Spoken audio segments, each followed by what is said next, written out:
네, 안녕하십니까. 삐딱토크 시작하겠습니다. 먼저 나와주신 분 소개해드리겠습니다. 이상직 충북도의원님 오셨습니다. 네, 안녕하세요.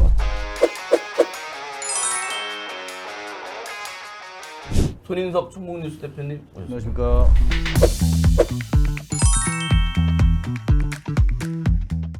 아주 반갑습니다. 아이고, 요새 그 사태가 심각해서 자칫했으면 또 못 볼 뻔했는데. 그러게 말이에요. 아유, 살아서 만나니 이렇게 소중한 분들이구나 하는 생각이 좀 들었습니다.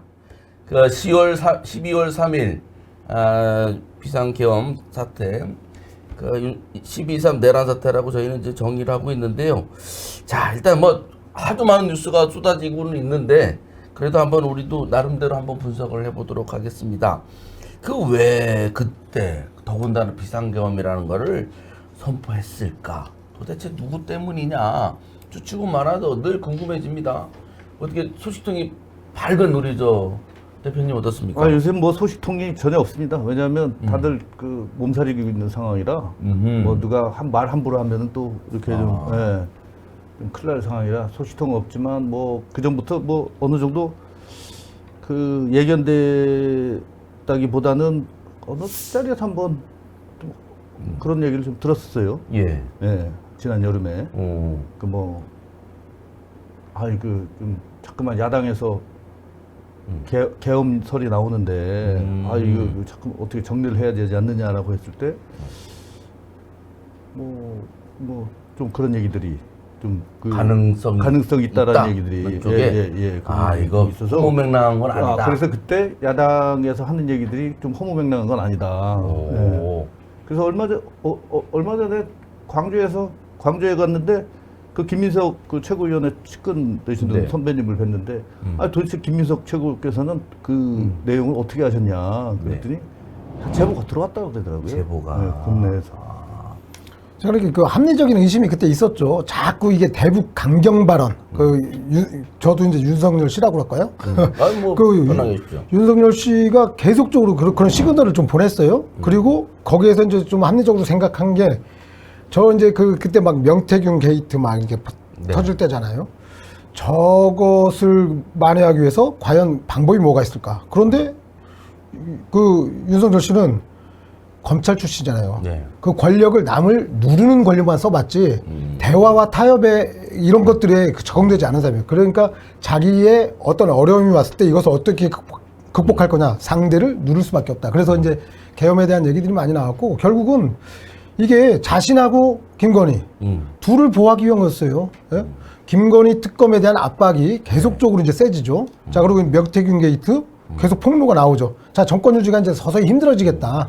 그렇기 때문에 계엄을 통해서 정권을 유지하겠다. 이제 이렇게 간 거죠. 알겠습니다. 뭐 계속 뉴스가 쏟아지고 있으니까 실체는 곧 밝혀지리라고 봅니다. 그리고 이제 서울에는 김민석 의원이 있으면 청주에는 우리 손인석 대표가 있었습니다. 우리가 저번에 그 우크라이나에 북한군이 파병됐을 때의 그 위기가 한반도에도 전개될 수 있다. 그때 손 대표께서 이럴 때 이제 강성 군부 세력을 조심해야 된다고 했더니 아니 이게 이렇게 비상계엄 사태로 터질 줄 몰랐습니다. 이 정도면 뭐 전쟁도 날 뻔했고 한데 이 정도면 그 대통령의 정신 상태라고 할까 군부의 동향이라고 할까 그렇게 철저하게 준비를 하고 있었던 거로 봐야 되는 건가요? 이분이 왜 그 대통령 후보 때 이런 말을 한 적이 있죠. 아니 뭐 내가 뭐 다 잘 알아야 됩니까? 잘 알아야 되느냐? 유능한 인재를 내가 데려다가 쓰면은 그 적세적소에 그 훌륭하고 일 잘하는 사람들 쓰면 되는 거 아니냐? 그리고 이분이 사실 그 검사들 있잖아요. 부장검사 정도 딱 되면은 부장검사와 평검사의 차이가 엄청나게 크잖아요. 부장검사는 한 몇 년 정도 해야 되는 거예요? 한 8년, 10년? 이렇게 해야 되잖아요. 근데 그 부장검사 딱 되면은 결제하는 거에는 할 일이 없대요. 그러면 그 남는 시간에 뭐 어떤 사람들은 뭐 공부를 하든가 아니면은 뭐 책을 읽든가 뭐 아니면 박사과정을 하든가 뭐 이런 여러 가지 있지 않습니까? 뭐 근데 이분이 뭐 이걸 좋아하시니까 내가 봤을 때는 그때부터 조금 이제 이거 뭐라 그럴까 이렇게 여러 가지 지식을 습득하는 게 입문하겠다는 거 이런 거에 소홀히 하지 않았나? 그리고 스타일이 남한테 이렇게 맡겨놓으니까 이번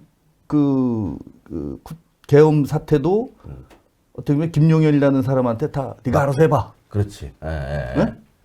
그러지 않았을까? 그러니까 자기가 다 이렇게 A부터 Z까지 딱 알고 지었어야 되는데 그건 그렇죠. 아니고 예. 던져놓고 하라고 하니까 네, 제대로 네. 손발이 안 그렇죠. 맞으니까 네. 결국은 이렇게 된 것 같고. 아니 근데 뭐 그렇게 얘기가 이제 그 시간이 지나면 지날수록 이제 뒷얘기들이 계속 나오잖아요. 그런 거 보면 그 이 윤석열 씨도 상당 부분 좀 개입을 했어요. 그 한 정황들이 나오죠. 근데 저는 이게 그 우리 군이 계엄에 대한 학습 효과가 컸다. 예? 우리 역사 속에서 그 계엄이 있었잖아요. 이제 그런 것이고 이 군이 예전처럼 이게 상명하복식에 무조건 따른다 이게 아니라 정말 이제 우리 군이 좀 정말 국민을 위해서 그렇지 않습니까? 그 전에 이 군의 총구는 우리 국민을 등지고 향해야 돼요. 우리 국민한테 향하면 결코 안 되지 않습니까? 이런 거에 대한 상황 인식, 이런 것들이 철저히 잘 돼 있다. 이렇게 볼 수 있겠죠. 그때 TV로 보니까 왜 그 창문 깨고 들어가기도 하고 뭐 그렇지만 아주 적극적으로 하진 않았거든요. 소극적으로 했는데 보니까 복장이 좀 다르더라고요. 들어온 부대는 검은색 옷을 입고 검은색, 네. 어떤 거는 이제 그냥 특전사복 뭐 이런 걸 입고 있는데 707이 그 중에 어떤 거예요? 검은색이죠. 검은색. 네. 그래서 정예위원이라 그래도 들어오긴 들고 왔는데 소화기에 맞아서 돌아갔던데 이런 것들이 이제 의원님 말씀처럼 소극적인 태도도 그런 그 예전에 아픈 그런 역사에 대한 학습 효과일 거라고 보고 그 비상 계엄에 대해서 동조하기가 좀 어려운 그런 것들이 있었을까요? 제가 보기에는 그 지휘 체계가 많이 흔들리는 것 같아요. 그리고 제대로 작동하지 않았던 것 같고, 그리고 중간 간부들, 뭐 연관급들이나 위관급들이 전혀 거기에 동의하지 않았다라고 생각을 합니다. 예. 그랬군요. 그래서 뭐 라면 먹고 뭐 이렇게 했다는데 하여튼 어떻게 그러잖아. 이번에 많이 처벌 될 사람들 군인들 많던데. 별들이 우수수 떨어지게 생겼어요. 그러게 말입니다. 예. 자, 근데 우리가 또 다른 주제를 가지고 말씀 나누겠습니다. 뭐 주권 국가에서 남의 나라 얘기를 한다는 게 좀 마뜩하지는 않습니다만 우리나라도 OECD 국가에 있고 또 전 세계에서 우리나라를 주목하고 있지 않습니까? 거기다 이제 미국에서도 굉장히 핵심적인 이제 말을 자꾸 하고 있던데 지금 미국의 역할은 어떨까요? 저 1980년 광주 항쟁 때처럼 강건도 불구경하는 것 같진 않은데 전혀 그렇지 않을 겁니다. 이미 미국은 굉장히 이익주의잖아요. 자기의 이익이 있는 곳에는 어디든지 가고 이익이 없으면 뭐 이제 완전히 버려버리는데 이 윤석열 씨는 이미 국민한테 그리고 당에서도 자기 자당에서도 버림받은 상태거든요. 자, 이렇게 버림받은 사람을 챙겨갈 이유가 전혀 없겠죠. 왜? 자국의 이익이 전혀 되지 않는다. 예? 그런 측면에서 보면, 앞으로 이제 미국이 이제 우리 뭐 한미일 동맹, 그래서 이제 이제 우리 대북 관계, 막 이제 뭐 중국 관계 이제 이렇게 풀어가고자 하는데, 그럼 그 일에 대해서 같이 협력하고 협의해야 될 대상이 누구냐? 윤석열 씨는 이미 그 능력을 잃었고, 그 능력이 검증이 됐잖아요. 네. 미국에서도 참 이 양반하고 뭔가 얘기해서는 진척되는 것이 없다라고 이미 판단이 끝났을 겁니다. 그렇기 때문에 여기는 조속히 정권이 교체돼서 빨리 그 전에 추진하던 것들을 안정화시키고자 하는 그런 목적이 강할 겁니다. 손 대표님은 미국 정부나 트럼프 정부에 많은 사람 없습니까? 없어요. 일단 뭐 이 바이든 정부에서는 핵심은 한미일 동맹을 강조했던 이유가 그 권위주의 국가들, 중국, 러시아, 북한의 권위주의 국가들에 대항하는 그 방어선 역할을 하기 위한 한미일 동맹을 강조한 거 아닙니까? 근데 또 바이든 4년 정부에서 그거를 가장 또 중요시 했고요. 근데 그게 지금 구멍이 뚫린 거니까. 그러니까 미국에서도 좋아할 일은 없을 테고. 더군다나 28,000명, 28,500명인가요? 28,000명 정도 되는 주한미군들의 맞아요. 그러면 당연히 이 많은 군인들이 지금 파견돼 있는데 이 사람들의 어떻게 보면 잘못하다면 이분들이 생사가 관련돼 있는 건데 그거를 미국에 통보도 없이 그 계엄을 선포한 거는 사실 상당히 미국 입장에서는 기분 나쁠 일이고 또 이제 정권이 또 바뀌어서 트럼프 대통령이 됐을 경우에 트럼프 대통령이 이제 취임을 하면 이거 미국에서 반도체 보조금 말입니다. 네. 이거 어떻게 받을 수 있겠어요? 이거? 그렇게요. 이걸 빌미로 해서 이거 제가 봤을 때 삼성전자하고 하이닉스가 받아야 되지 않습니까? 네. 근데 이걸 못 받을 상황이 오지 않을까라는 그런 느낌이 드죠. 예. 그럼 이런 압박이 좀 지금 윤석열 대통령한테 좀 먹힐 건지. 근데 오늘 저희 녹화하는 날에 대통령 전용기가 또 갑자기 그러게요. 연습 비행을 했다고 해서 이 연습인지 뭐 예행 연습인지 뭐 이래서 머리가 참- 이거 아이고, 참. 윤석열이 이거 망명하는 거 아니야? 뭐 이런 또 생각이 막 들어요 지금. 아니 그러니까 연습을 왜 하필이면 이때? 음. 그럼 연습이라는 것들은 보면 그 목적을 가지고 하는 거잖아요. 그 목적은 과연 뭘까? 그 좀 굉장히 의구심은 가요. 근데 이제 망명을 하면 여기가 어디로 망명을 하겠냐? 할 수 있는 데가. 자, 그 일본은 좀 가능할 것 같아요. 그동안 일본에다 이제 국정적으로, 굴욕적으로 이제 한 것들 보면 일본은 가능할 것 같은데 사실 망명을 받아주는 나라가 이 사람이 망명을 함으로써 필요한 구석이 있어야 받아주죠. 그런데 이 사람을 망명을 받아주고 나서 괜히 그 국가 간 갈등만 일으키고 그럴 것 같으면 받아줄 이유가 없어요. 그리고 이제 더구나 이제 출국 금지가 됐는데 뭐 그 저는 망명을 하고 싶은 심정은 있겠지만 받아줄 나라가 없다. 네. 대표님 어떻게 보십니까? 아니 본인이 뭐 법적 정치적 책임을 다 지겠다고 국민들 앞에 사과를 하고 망명을 하면은 얼마나 이거는 본인 입장에서는 스타일이 상당히 구기는 얘기겠죠. 예. 알겠습니다. 그 사람 모양은 이미 다 빠졌기 때문에 뭐 어떤 선택을 할지 솔직히 모릅니다. 그건. 아니 손 대표님이 이거 좋은 얘기를 많이 해주시는 분인데 오늘따라 말씀을 아끼시는 아유 건지. 뭐 할 얘기가 있겠습니까? 그때 대통령하고 당선일 때 사진도 찍었죠? 뭐 이제 뭐 어디 요즘 식당들도 다 사진 내린다 그러던데. 글때 그 어디죠? 그 시내 그 삼겹살 거리에 있는 식당. 예, 예. 그 대통령 와가지고 후보 때 왔었죠. 예. 대구도 나서 동지 않았나?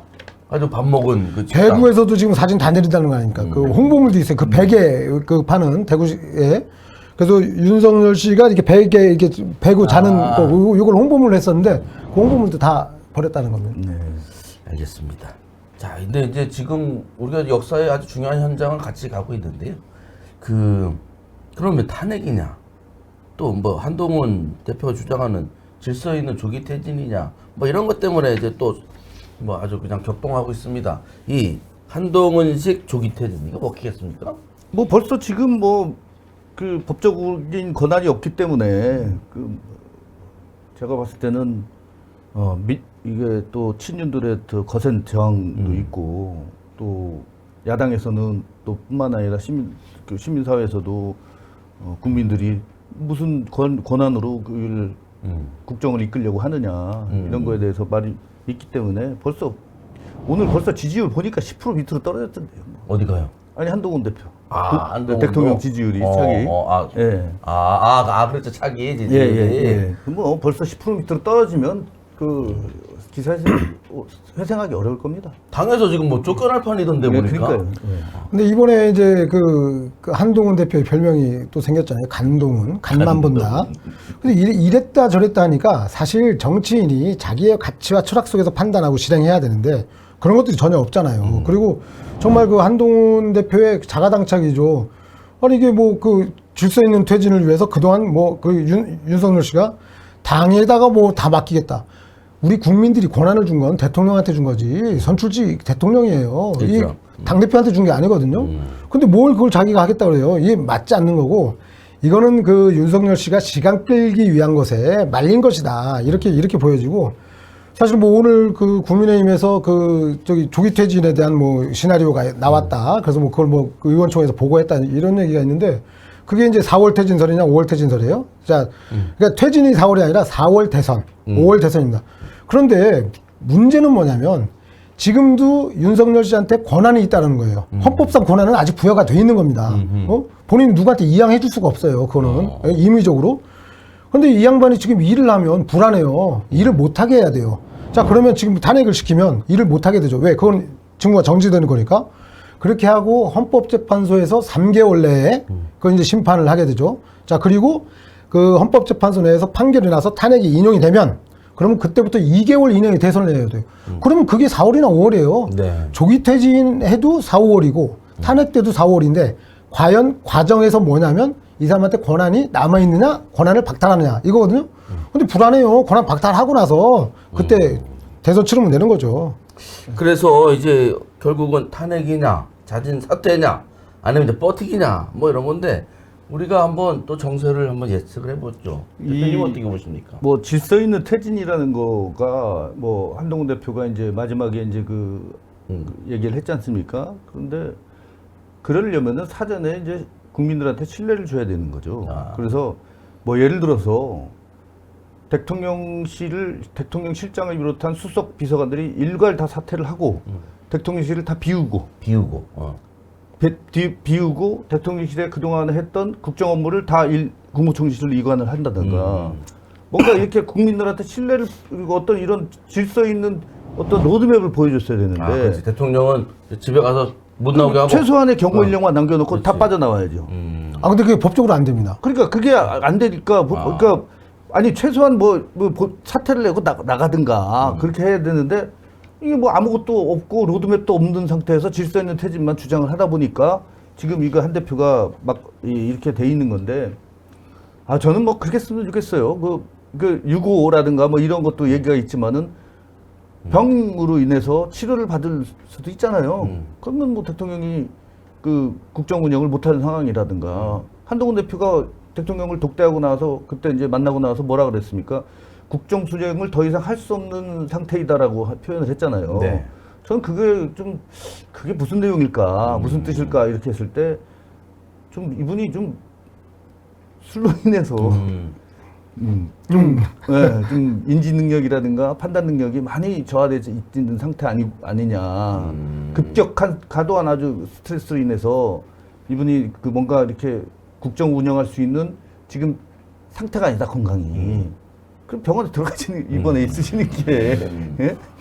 그러니까 여러 가지 뭐 그러니까 아까 뭐 의원님 말씀 뭐 대통령실 다 철수한다는 거는 다시 법적으로는 안 되지만은 여러 가지 경우의 수가 있었는데도 그걸 다 로드맵을 없이 그냥 질서 있는 퇴진만 하면은 어느 국민이 읽겠습니까 지금? 근데 지금 또 권성동 의원이 당대표, 원내대표를 하겠다는 거잖아요?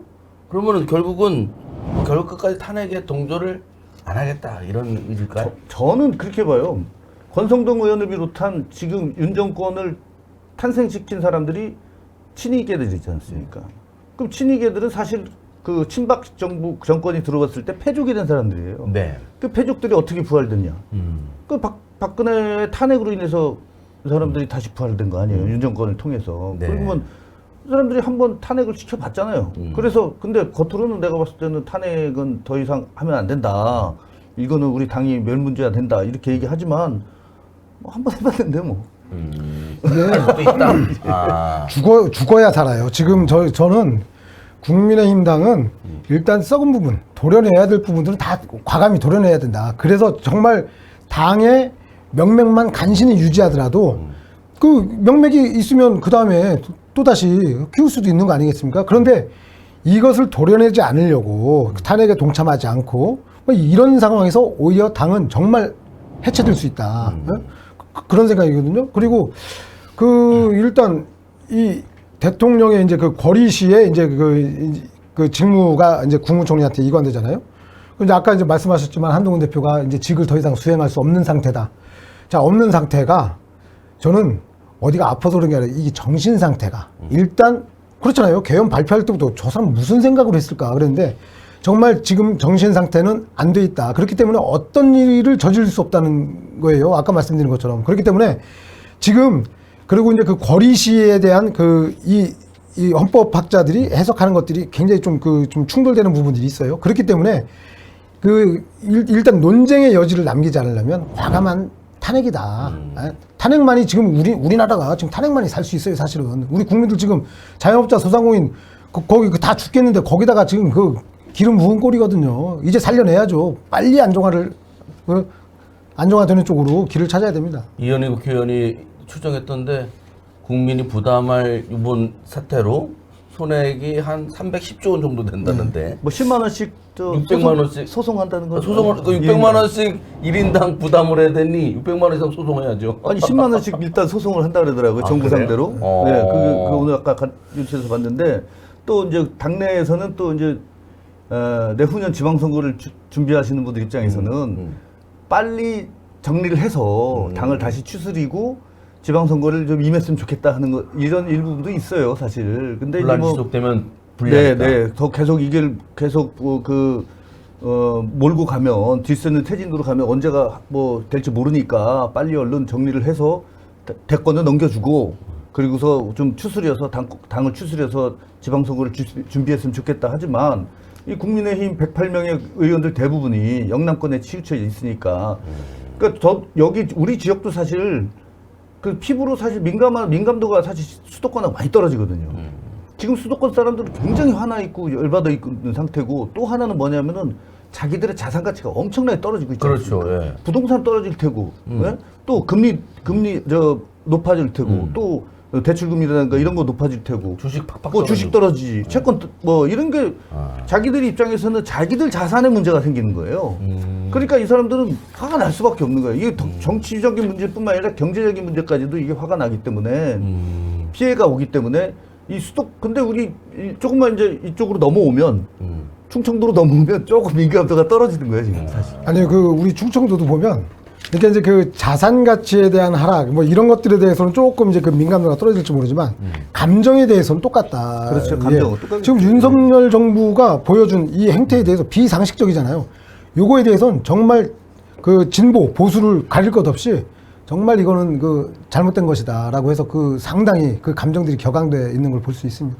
그러면은 예상은 언제쯤으로 보십니까? 저는 그 이번 주에 우리 국민의힘 의원들 지금 좀 동요하고 있지 않습니까? 네. 동요가 아니라 이제 정상화죠. 예, 아마 이번 주 14일에 한다니까. 토요일 날 단핵 그 소추안이 가결되지 않을까. 근데 왜 토요일을 하는 거예요? 그러게 말이에요.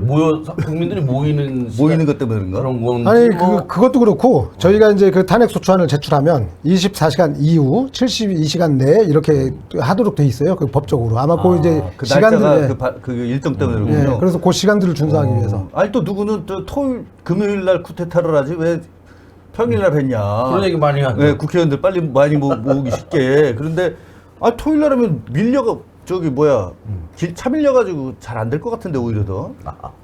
그죠? 글쎄요. 근데 대표님은 어떻게 될 것 같아요? 언제쯤? 저는 이번 주 토요일 날 결판 나지 않을까 싶어요. 아, 그렇게 빨리요? 지금 뭐 벌써 몇 분들의 의원들이 했고 그 커밍아웃 했지 않습니까? 지금 몇 분들을 했고 또 이제 소장파들이 또 몇 명 있잖아요. 네. 당내에. 근데 이분들을 이제 아마 그 중진들이 잡고 있는 것 같은데 적어도 그 프리보트는 하지 않을까 좀. 예. 그러니까 이제 특히 이번에는 저번 때는 이제 그 보이콧을 했잖아요. 안 들어갔죠? 이번에는 표결에는 임하겠다는 거니까 그러니까 표결에 임했을 때 정말 그 당론 그리고 강제적으로 그 투표를 못 하신 그런 분들이 있을 거예요. 그래서 그 자유투표, 당론은 정해져 있지만 표결에 임한다면 자기 양심에 따른 표들이 상당 부분 나올 것이다.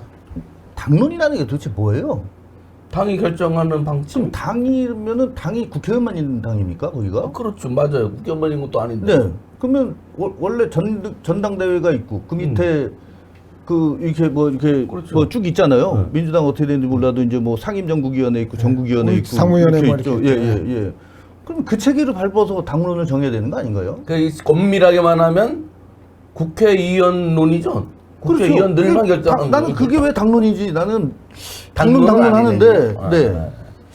알겠습니다. 오는 14일에 결판이 날 것 같다는 삐딱떡거의 그런 예상이 있었는데 우리 촉이 좋으니까 잘 탄핵이 될 것으로 기대를 하겠습니다. 네, 오늘 고맙습니다.